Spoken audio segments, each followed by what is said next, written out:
Et salut, moi c'est Audrey, et tu es sur la chaîne du Terrain Tremplin, dans les locaux du Terrain Tremplin. Le Terrain Tremplin, on l'a cofondé avec Amy, c'est un centre de raccrochage scolaire. Un centre de raccrochage scolaire au sens où on accompagne des jeunes qui se posent des questions sur leur orientation après avoir eu un parcours scolaire un peu chaotique potentiellement, pas très linéaire, pas très doux, pas forcément toujours très agréable. Euh, Parfois un peu difficile, en tout cas qui a un peu taillé dans le lard les envies et les potentiels et ce qu'on pense être possible de soi dans une scolarité ou dans une formation. Et donc nous on vient à ce moment-là où vers 16-17 ans tu dis que tu aimerais bien reprendre quelque chose mais tu vois pas du tout où, tu vois pas du tout comment, tu vois pas du tout pourquoi. Les trucs qu'on peut te proposer ils ont l'air soit trop rigides, soit trop de gros horaires et sur une reprise c'est genre juste l'angoisse. Soit c'est tout de suite très spécifique, professionnalisant, ou très spécifique scolaire, tu vas refaire une remise à niveau de tel machin. Alors que peut-être c'est pas ce qu'il y a d'utile pour ton projet, mais t'en sais rien parce qu'en fait tu sais pas quel est ton projet. Et t'as besoin de temps. Parce que le temps humain est un temps long. T'as besoin de temps pour te poser, pour respirer, pour réfléchir. Mais du coup, le faire tout seul, en vrai, c'est chaud patate. C'est bien pour ça que beaucoup de gens ne réfléchissent pas tout seuls et qui vont voir d'autres gens et qui discutent avec d'autres gens et qui font appel à l'intelligence collective. Et donc voilà, le terrain tremplin, c'est un espace qui t'accueille pour faire ça. Alors on a un programme, on a des phases qui se déroulent, on fait de la pédagogie par projet pour que tu testes plein de choses sur tes compétences. Euh, on regarde avec toi les trucs qui te font chier là dans l'immédiat, voir si on peut essayer de mettre en place des choses pour les résoudre. S'il y a des trucs que tu dois faire, genre administratifs, on regarde ensemble pour le faire ensemble. Enfin voilà, on part de quitter de ton envie, de ton besoin, et on essaie de construire avec ça un petit chemin pour t'accompagner vers la formulation d'un projet.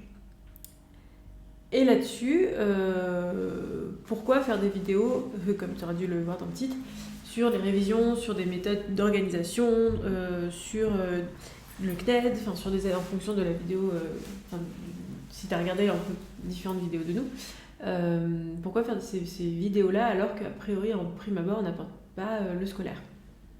Pour la simple et bonne raison que Cam et moi, on a été enseignante avant. Et on a été enseignante avec des jeunes qui sont dits en rupture avec le système. Et donc, des personnes à qui reproposer éternellement les outils du scolaire pour faire avec, ça marche pas, ça prend pas, parce qu'il y a plein d'outils dans l'école qui sont hyper intéressants. Je suis pas du tout en train de taper sur l'école publique, au contraire, mais qui conviennent pas à tout le monde.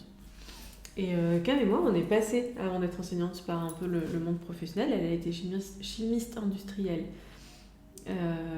et formulatrice en fait dans un labo de cosmétiques pendant un certain temps, et elle a fait ça à l'issue de sa formation. Moi j'ai plutôt une formation qui me destinait à l'enseignement, mais je suis passée par le monde des startups pendant un certain temps, notamment en créant ma startup.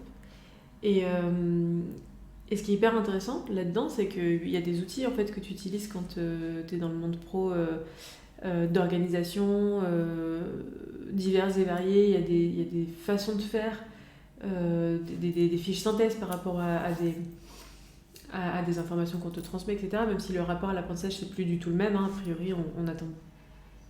Je suis pas sûre qu'il y ait des métiers où on attend de toi que tu apprennes du par cœur et que tu récites des choses par cœur. Peut-être à part comédien ou acteur ou que sais-je, mais en tout cas l'apprentissage par cœur tel on a pu le connaître quand on était à l'école, j'ai pas l'impression qu'on le retrouve. L'angoisse de l'examen, pareil, il y a potentiellement des angoisses à d'autres moments, mais pour autant il y a des outils qui peuvent être transverses et qu'on trouve intéressants et qu'on a testé avec les jeunes qu'on a accompagnés. Ça fait 7 ans, 8 ans bientôt que je fais ça. Et alors, tous marche pas. Un même outil avec une personne va marcher, tu dis ah chouette, trop bien, je vais lui présenter, et puis en fait avec quelqu'un d'autre ça va pas du tout prendre. Voilà, on n'est pas des ayatollahs de l'outillage qu'on présente. On pense pas que ça fonctionne avec tout le monde. On pense pas que ça réponde aux besoins de tout le monde, mais on s'est dit que ça pouvait être intéressant de partager quand même, en fait de sortir de notre tête et de donner accès à des choses qu'on teste, parce que peut-être que ça peut fonctionner pour certains. Et donc du coup sur cette première vidéo, et peut-être qu'il y a beaucoup de mais il est tôt, je suis fatiguée, je pars en vacances demain, il fait froid, désolé. Et je ne ferai pas de montage sur cette vidéo parce que flemme. Et qu'à un moment donné, je pense que c'est le naturel qui peut fonctionner. Et ça m'arrange bien. Donc cette première vidéo, j'ai mes petites notes sur mon téléphone. C'est une vidéo autour des révisions. Petit disclaimer, la révision n'est pas un absolu à atteindre. Il y a des gens qui s'en sortent très bien sans réviser en ayant des très bonnes notes parce que une façon de fonctionner, d'écouter suffit, j'en sais rien, mais en tout cas ça marche. Il y a des gens qui révisent pas, qui ont 10 de moyenne, pour qui ça marche aussi parce qu'en fait c'est ok, ça leur va très bien. Mais il y a peut-être des personnes, et peut-être que toi qui m'écoutes, t'es un peu dans ce cas-là, ça te fait chier de réviser parce que pas forcément toujours le truc le plus satisfaisant, surtout selon les matières que t'as et tout, et qui t'es pas forcément kiff sur toutes. Mais en même temps, tu te sens un peu limité parce que t'as pas réussi à mettre en place un système de révision, t'es pas satisfait du coup du résultat, parce que t'as des envies ou t'as des pressions extérieures ou des pressions intérieures à ce que ça soit mieux par rapport à toi, ton jugement. Je sais pas si tu me suis, mais c'est pas toujours très clair. L'idée c'est de dire en fait on n'est pas là pour te proposer des révisions parce qu'on pense qu'il faut absolument que tout le monde se mette à réviser, parce qu'il faut absolument que tout le monde devienne le premier de la classe. Non. C'est plus, si jamais tu n'es pas satisfait de ton système scolaire, de ton système de révision, de ton système de tes notes, de tout ça et tout, peut-être que tu peux tester éventuellement nos petits tips, et peut-être que tu les auras déjà entendus, mais peut-être pas. Donc, allons-y. Tips numéro 1. Les révisions toilettes. Je pense que je ne suis pas la seule à évoquer ça. Parfois, ça peut être bien de pas t'affixer sur différents murs à des endroits où stratégiquement tu vas souvent chez toi, où tu passes souvent. Des choses sur lesquelles vraiment tu butes à chaque fois. À chaque fois, tu te reposes cette question. Charlemagne, il a été couronné quand ? Et chaque fois, tu bugs à avoir le l'an 800 qui revient, tu vois. Et donc, par exemple, ça peut être intéressant de ne pas t'affixer et en fait de faire en sorte qu'il y ait une répétition visuelle qui fasse qu'au bout d'un moment, en fait, c'est un réflexe. Tu fermes les yeux, tu revois l'image et hop, en réflexe, tu as Charlemagne, l'an 800 qui revient. Ou si tu fais des erreurs orthographiques, par exemple, c'est d'écrire le mot corrigé sur lequel tu fais une erreur de manière répétée. Et là où il y a l'erreur, en fait, de l'écrire en corrigé, bien évidemment, mais d'une autre couleur. Par exemple, étonnamment, beaucoup de gens oublient les deux M, et donc tu fais tes deux M en bleu si tu as écrit le reste en vert, j'en sais rien. Je sais que c'est un tips qui revient souvent. Pour le coup, c'est vraiment un tips qui marche. Tu peux faire un pan de mur en fait où c'est ton mur à pas t'affixer ou voir potentiellement sur le plafond au-dessus de ton lit, parce que quand t'es allongé le soir, tu peux être amené à regarder ça sur ton plafond, sauf si t'as un miroir sur ton plafond, et là je peux te dire chacun son kiff. Mais voilà, le tips 1 c'est d'avoir non pas les intégralités de la leçon, je vois mal comment tu pourrais les relire, sauf si les toilettes chez toi sont un espace un peu où tu es tranquille, où on vient te foutre la paix, et tu sais où tu... Alors, à l'époque où il n'y avait pas les téléphones portables, où potentiellement on lisait, ou maintenant du coup on lit sur nos téléphones, mais dans ce cas-là, pourquoi pas photographier tes cours et les lire un peu comme ça sur ton téléphone, ou être sur une application de révision de la matière, ou j'en sais rien, mais voilà. On sait qu'on passe pas mal de temps, on a tous eu à un moment donné, non peut-être pas tous, mais une carte des régions de France, des départements de France. J'y pense parce que mon beau-père a ça chez lui aux toilettes, et que du coup tu finissais par apprendre à peu près les régions, genre comme ça, à force de regarder cette affiche. Voilà, parenthèse fermée. Le tips numéro 2, c'est celui que je trouve le plus intéressant, c'est la Power Hour. C'est un truc de... Alors, je sais pas quel âge t'as, toi qui me regardes, si jamais t'as dans les 30 ou 45 ans, potentiellement t'as regardé plein de vidéos de meufs qui font du ménage, et je m'entends, je me sais ridicule, qui parle de la Power Hour. Et en fait c'est marrant parce que moi c'est un truc que je faisais faire dans le scolaire aux jeunes que j'accompagne. C'est-à-dire le principe de la power hour, c'est de te dire ok là je me donne un temps fixé, une demi-heure, une heure, où je fais un truc à fond. Donc voilà, moi dans les vidéos que je regarde, les meufs elles font du ménage à fond parce que j'ai 30 ans et que je trouve ça satisfaisant et apaisant de regarder les gens qui font du ménage chez eux et du rangement et de l'organisation. Parce que ça me motive du coup à faire ça chez moi. Et, mais en fait ça marche, hein. En vrai ça peut marcher même sur du scolaire où tu te fixes en fait, tu timebox. D'ailleurs, je pense qu'on fera une vidéo vraiment là-dessus. Il y a souvent une stratégie qui est mise en place qui est la stratégie du je me donne des objectifs extrêmement élevés de quantité de choses à faire et puis je me rends compte à la fin de la journée qu'en fait cette montagne-là, elle m'a juste tellement saoulée, rien que de l'avoir écrite, que j'ai même pas fait le tiers du quart de la moitié de ce que j'avais à faire là-dedans. Et donc du coup, on pense avec Cam que c'était stratégiquement intéressant de juste se dire ok, là, peu importe la quantité sur laquelle je vais avancer, mais pendant une heure, je me mets à fond sur mes maths. Et en fait, ce qui peut être intéressant, c'est de le faire plusieurs fois pour qu'après, tu arrives à jauger à peu près ce que tu es capable de faire pendant ce temps-là en termes de quantité et que potentiellement, du coup, tu fractionnes et tu segmentes ton temps de travail et ton temps de révision par rapport à ce que tu as été capable de faire sur l'heure. Mais l'idée, c'est de te dire quel est le max de temps avant lequel ton cerveau explose que tu peux donner sur une même matière. Donc il y a peut-être des matières où ton temps il sera assez long parce qu'en fait c'est des matières que tu kiffes et qui te satisfont et qui te font plaisir, et peut-être qu'il y a des matières où le temps sera très court parce qu'en fait c'est vraiment genre juste épidermiquement parlant l'horreur affreuse de l'univers du monde, que tu as l'impression de te flageller d'être sur cette matière-là. Potentiellement peut-être trouver un espèce d'équilibre entre les deux, mais ouais, plutôt que de se dire ah là, il faut que je fasse tout mon DM ce matin de maths, enfin ce matin ou pas forcément, il faut que je fasse tout mon DM de maths, il faut que j'ai révisé tous mes chapitres de cours, faut que j'ai fiché les chapitres de cours, puis j'ai 4 exercices à faire, bon bah ok, je me fais ma liste de tout ça et hop, je me dis il faut absolument que j'ai fait tout ça aujourd'hui. En vrai, bah, tant que t'as pas été dans le dur de ton DM, tu sais pas s'il y a pas un exercice sur lequel tu vas bloquer et qui va prendre du temps.